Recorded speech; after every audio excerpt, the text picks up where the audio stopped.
Hey Skyfarers, Arcanite Admiral here, bringing you a very short little mini episode of Aethercast. Because, well, to be honest, don't know when the next show is actually going to be. I've got a tournament tomorrow. Kron is going to Germany very soon for AOS Worlds. Of course, Max is going to be playing AOS Worlds soon as well, and of course, also has his newborn baby to look after, his beardling. So, not sure when the next show of Aethercast is going to be. And there's lots of exciting stuff happening, which I want to talk about. So I thought I'd do a little mini show just to break down my thoughts and, chat about awesome new KO models and other Duardin stuff. So without further ado, let's crack into it and have a look at some stuff. Most of the show is going to be about Drekki Flynt, but before we talk about Drekki, I want to talk about some of the other stuff they've revealed as well. First of all, yesterday we got shown this lovely little thing, 40k model called a Pioneer something or other from the Leagues of Votann, which is pretty cool. And I think this will make some nice little conversion opportunities for KO players. My first thought initially would make a lovely gun hauler. These little pad things are magnetic. I guess they're magnetic things, like anti-grav things. Do remind me a little bit of a floor polisher or a rotary shaver, but that's pretty cool. And they also remind me of the Nebuchadnezzar in the Matrix. You could shove a whole load of those on a frigate and make your own sort of Matrix style ship if you wanted. So they're cool. You could also replace these pads with little Endrins from Skyriggers. They sort of have 3 little balls instead. That would be cool. Not sure how I feel about the face on this, apparently a lady Duardin. Maybe that's the painting. She looks a little bit scary. But that's really cool. I think it might be a little bit smaller than a gun hauler, but very cool model indeed. And I'm excited to see some more stuff about the Leagues of Votann coming up. And it is making me sort of 40k curious. And I think there could be some good opportunities for anyone that hasn't started KO yet, and obviously won't have Leagues of Votann stuff. You could maybe make an army that could sort of dual purpose and play in both 40k and Age of Sigmar and save yourself some money, which would be cool. Of course, and then today we've been shown squats, because apparently Leagues of Votann are not squats. These guys are squats, so apparently the two factions diverged 10,000 years ago, and this is what squats look like. So, I'm not sure how I feel about these guys. They're pretty cool. It's the helmets I can't decide on. Some of them look a little goofy, but I do kind of like the ones where the visor's down, like these ones. They're a bit better. There was some artwork they did as well, where the helmets were rounder rather than oval shape, which I thought looked a bit cooler. But I like this guy with the dual pistols. And as soon as I saw it, I thought, it'd be cool to have like an Arcanaught with dual, like guns akimbo, dual wooden pistols. And to be honest, I don't know why I haven't done it before, because it would be quite easy to do. But these guys are pretty cool, and I think I'm probably going to get a set of these guys, either to make some Thunderers or maybe some different Arcanauts, but probably more likely Thunderers. There was some stuff in the lore from the last Battle Tome about Black Marines, which were like basically special Thunderers that kitted themselves out with experimental tech and like Nulsidian like infused armor, which is black. That's why they're called Black Marines. To basically fight the ghosts from the Necroquake. So these could be a cool way of doing that. You've got some extra different weapons and stuff that you could use. This guy down here, he could make a cool Admiral or Endmaster with his hammer. That would be pretty fun. So I think they would make some nice Thunderers in KO if you wanted to do that. Cool. Let's move on though to the Piester Resistance from the reveals. Drekki Flynt. Now this is a beautiful model. I reckon this is probably the best KO model we have so far. Jacob Bugnason is probably up there as well. And obviously, I'm talking about people, Duardin models, not ignoring the ships because they're just completely different kettle of fish. But yeah, he's very cool. I've seen some people sort of say, "Oh, he's basically just an admiral," and yet silhouette-wise, he's a guy with a melee weapon and a pistol. But I mean, that's what most a lot of Kharadron Overlords are. Stylistically, though, he is completely different. He is very far removed from a lot of the KO heroes we've had in the past. If you look at the original Admiral, the Chemist, the Navigator, they are all pretty much full-on armor plated. And this guy doesn't actually have that much armor at all. And he's not an admiral, he's an Archanaut captain. So that's why he's less armored up. But there's some interesting things to pick out about this model. Where's my mouse gone? First of all, let's talk about his axe, because this axe is pretty bloody awesome, to be fair, because it's not just an axe.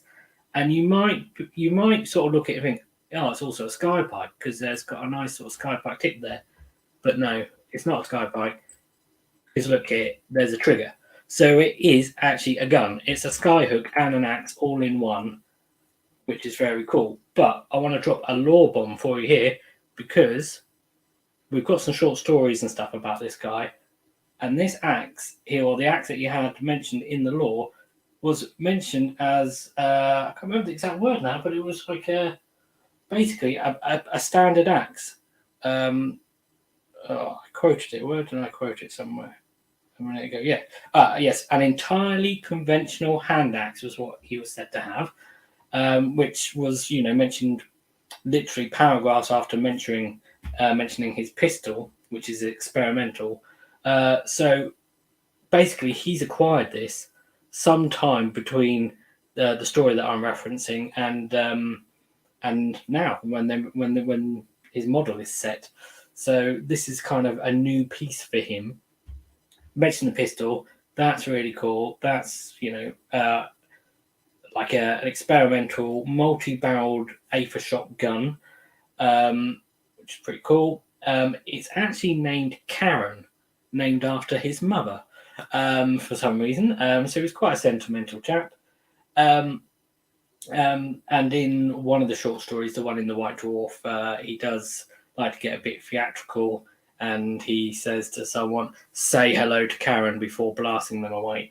So it's got a cool gun, and he's also got some cool little iconography that we haven't seen much of in KO before, which is sort of anchors on shoulder pads and on his little kneecap there. So it's quite normally these would sort of be ancestor runes in these sort of locations, which obviously he has got as well on here. So that's kind of new. Maybe it's more because he's a Barak Mornar hero, which is the Skyport he's from. But yeah, that's cool. And his backpack is actually also really interesting because it's not like any of the other hero backpacks. It's more like a modified Archanaut backpack that's sort of turned on its side.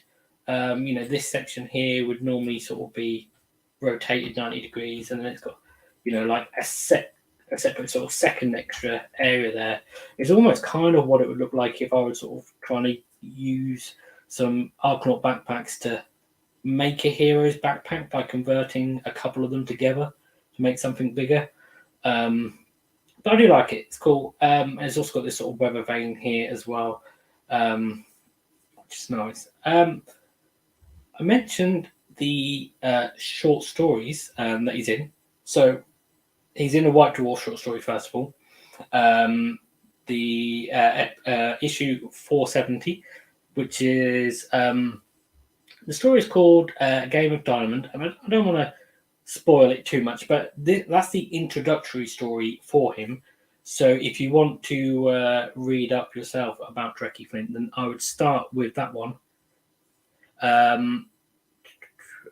me just change my screen here because that cover is not. That's the cover without the plastic. Oh, green screen. Yeah, that's what the cover actually looks like on the paper version. There you go. Let me put that down and bring this back up again. Let's go full screen. So yeah, I would start with that one, and then I don't think it really matters which order you read the other two in. But there's the Lost Karak and Krenka Gorogna, the latter of which I only actually read last night because I didn't even know about that one until they mentioned it in the article, because it was only released this year.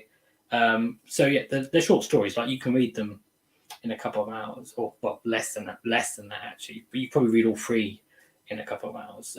So yeah, well worth checking out. Obviously, the White Dwarf cost you, what was it, $4.99 now? $5.99? I can't remember. And yeah, the short stories are like $1.99, which you can just download on your phone. You've got forever. It's pretty cool. They've got some nice little bits of lore and stuff in them. What's it? And Grombrindle in the chat is mentioning that he thinks that the iconography is Grombrindle. Oh, well, Grombrindle in the chat. Are you saying that the iconography, like the rune icon, is Grombrindle, or that he actually is Grombrindle, like Drekki Flynt is Grombrindle? I'm not sure. I'm not sure if he is, but I think that's what the guy in the chat is saying. That is actually Drekki Flynt is Grombrindle. Maybe it is. Maybe he's got a white beard.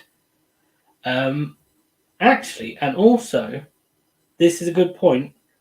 He is mentioned as being unusually tall for Duardin. So maybe he is Trekkie. Maybe he is Grombrindle. Who knows? We have seen Grombrindle go by many names in the past. And actually, the more I think about this, the more I like this theory. I'll tell you why in a second. I just want to go back to the short stories, and then we'll come full circle back to that theory. Yes, the short stories. Basically, the White Dwarf one is just a little story about a game that is played in the Mortal Realms called Diamond, and this game of Diamond is basically, if you imagine a six-sided cone, and then you imagine two cones stuck together, and it's basically laid down on the table, and then it's made of this special material, and what they do is the players take turns putting precious stones or precious metals into this, into little sockets on this cone. And as they do this, they take turns. The cone will eventually sort of float upwards, so it will be standing on one of its points, and then eventually it will sort of spin and then raise into the air. Well, basically, in this story, he interrupts the game that a Fire Slayer assassin is playing with a human, because they've only just started. He thinks, "Oh, I'll join in, guys. Hope you don't mind." And then he uses it as a distraction, because actually that assassin is there to try and kill him. And I won't sort of spoil much more than that. These other stories, Krenka Gorogna is basically him and his crew. They got into a spot of bother with some grots. The grots are going to boil them alive, and it's all about how they attempt to get out of that predicament. And the Lost Karak is probably the most interesting one, because it's about a member of his crew. Now, there's something a little bit unusual about Drekki Flynt's crew, because his first mate is an ogre, and he has humans in his crew, and he also has a runesmith in his crew. So this story is all about, basically, they've been flying around in the skies, and the reason the runesmith is joining his crew is because he figures that's his best chance of finding the Karak that he used to belong to in the Mortal Realms. You know, you're not going to find it just sitting around in Azir, or in a city of Sigmar or something. You need to be out traveling. So he figures he'd join a crew of a sky vessel and joins up with Drekki Flynt and travels around. And eventually they find it, and that's where the story starts. And he basically wants to go pay his respects to his ancestors. And there's some nice of course, there's some peril and stuff along the way. The story needs something exciting, but there's some nice little interactions of how Kharadron and sort of Dispossessed see each other, and they sort of, towards the end, reconcile their differences and realise they're not so different. Which, if we circle back to Grombrindle's theory that Drekki Flynt is Grombrindle, well, that is what Grombrindle's all about. He wants the Duardin to reunite. So, having some non-Kharadron in his crew would also sort of make sense with being Grombrindle, but maybe not having an ogre or humans. Who knows? And of course, they have announced there's going to be a full-on novel with Drekki Flynt as the main character coming out, which would be cool. A couple of things in this picture I want to call out is, first of all, the drill bill. He does have a drill bill in the stories, so maybe that will be sort of mentioned rules-wise later. And his sky vessel is called the Aisling. Now, this sort of bust at the front of the ship is the figurehead is Aisling. Aisling is she's basically a love interest for Drekki Flynt. And so the ship is named after her, and the figurehead on the front of the ship is her as well. Just reading the chat, Conwyn was also saying, well, the next question is, why has such a big beard, which flying dwarfs don't have so much? Well, that is interesting because having such a big beard isn't actually mentioned in the story so much. So maybe this later story takes place a little bit later on in his life. These the White Dwarf story and the short stories, they're fairly sort of early on in his career. You get the impression he's still a young guy. Maybe the Arkanauts oath is he's a bit older now. Who knows? So yeah, who is Drekki Flynt? Yeah, I mentioned he's the captain of the sky vessel Aisling. Aisling is also a name of a love interest to him, but it's hinted they are not currently on good terms. And he's maybe trying to win her back. He's kind of tall for Duardin. He's got a little bit of a theatrical flair. So what I mean by that is, in some of these stories, in one of these stories, he sort of is kind of playing a part of, he's misleading someone on who he is. He's not sort of acting, he's not being himself, but then he also sort of likes to tell stories about himself and that sort of thing and embellish who he is. And there's also sort of some examples of him acting a part to try and get a certain reaction out of another character. So he's a little bit of an actor, a little bit theatrical. He's also quite cunning. I mentioned about acting a part to try and get a reaction out of someone, but also when he was playing a part in one of these stories, it was all part of a plan, rather than just going guns blazing, like head first into just attacking someone. This is all part of a ruse. So he's a cunning fellow. And I mentioned about his non-Kharadron crew. I forgot something. Sorry, doing this live, not very good. In Krenkagogna, there's actually kind of a story within a story, and he basically explains how we met Gord, who is his ogre best mate. Something I'd like to mention about Gord is it's kind of shown that he's a fairly intelligent chap. He gives orders to the crew, and he's like going, right, turn this many degrees, up so many rad fathoms, that sort of thing. He knows his stuff when it comes to crewing a ship, and he's not stupid. He's not like just I eat meat kind of ogre. He's a clever chap. So that's interesting. Mentioned potentially he's a bit of a diamond player. Maybe he's a bit of a gambler. Who knows? And he likes to make enemies. It's mentioned that he is an enemy with Frock Crunson. He's the chap that hired assassins to kill him in the White Dwarf story. And the reason he's hired assassins to kill him is because he stole his daughter. Now, what exactly is meant by that, I'm not entirely sure. Whether they just sort of fell in love and ran off together, I don't know. But bearing in mind, he's not on good terms with Aisling. Maybe he kidnapped her, and he's not actually such a nice guy. Who knows? So Frock Crunson doesn't like him, and Dundrin Svenriksen doesn't like him much either. He's a fire slayer, and he survives his encounter with Drekki Flynt, which is, sorry, that's a bit of a spoiler. He survives his encounter with Drekki Flynt, but he basically notes at the end of the story, right, it's personal now, and it's not just because I've been hired to kill you, I want to get you. We've got Evelina in the chat and Yeti. Hi to you guys. Evelina says, so will we get a hero ship with a girl face? Who knows? That would be very cool to get a hero ship. I have a feeling that they probably would have revealed that yesterday. We're moving on to speculation by the sound of it. Anyway, this is the last bit. Was meant to be about rule speculation, but it's just, let's just call it speculation, shall we? I think potentially there's an option here to get an Underworlds warband because they've kind of fleshed out the character of Gord. They've also fleshed out the character. I can't remember that. I think it's Kendrick, something like that, for the Runesmith.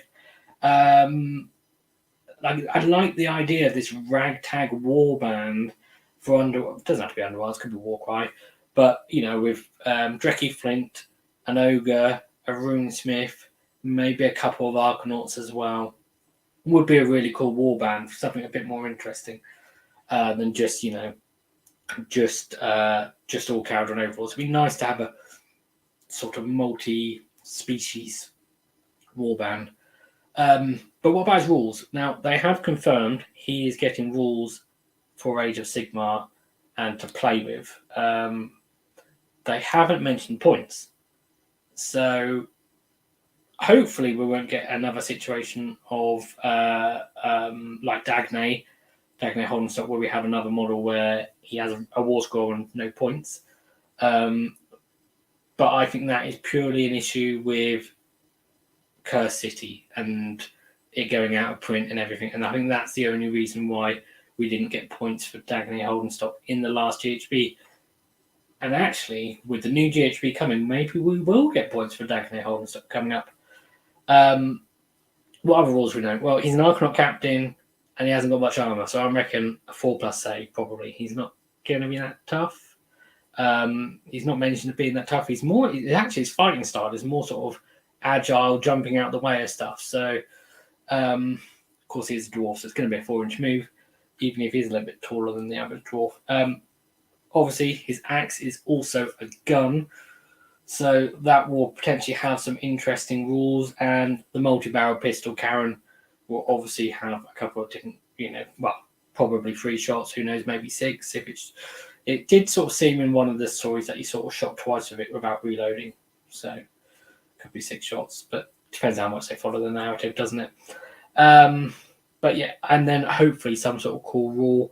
Maybe there'd be some, if he's, if he doesn't have a warband, maybe there'd be some sort of rule to let non-Kharadron models on ships. That would be cool.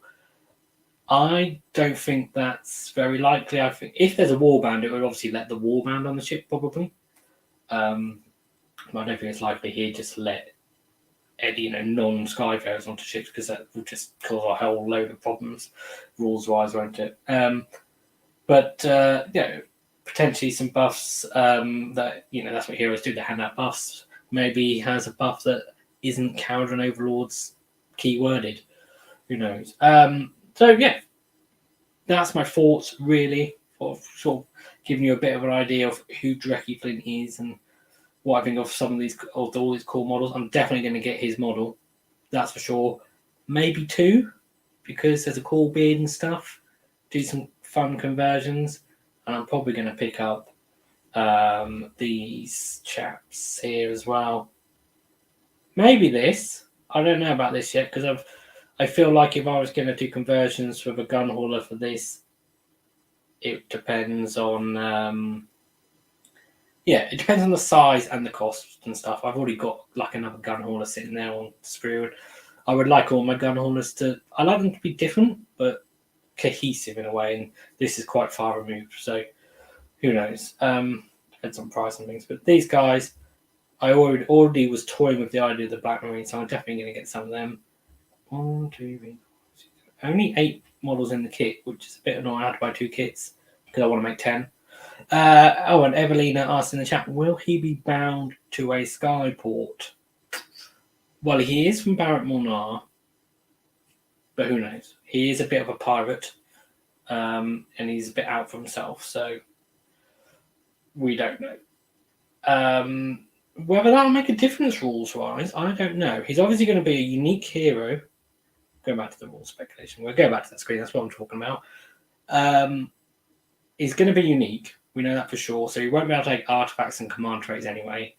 And then so it's like, well, what rules from Skyports would you want him to get use of? Obviously in Barrett Fring, that means he wouldn't be able to have the Grudge Hammer. Is that what it's called? Barrack Zilfin, he wouldn't be able to run 6. That's not a big deal. Urbaz is not great at the moment anyway, so it doesn't matter if he can't get extra gold.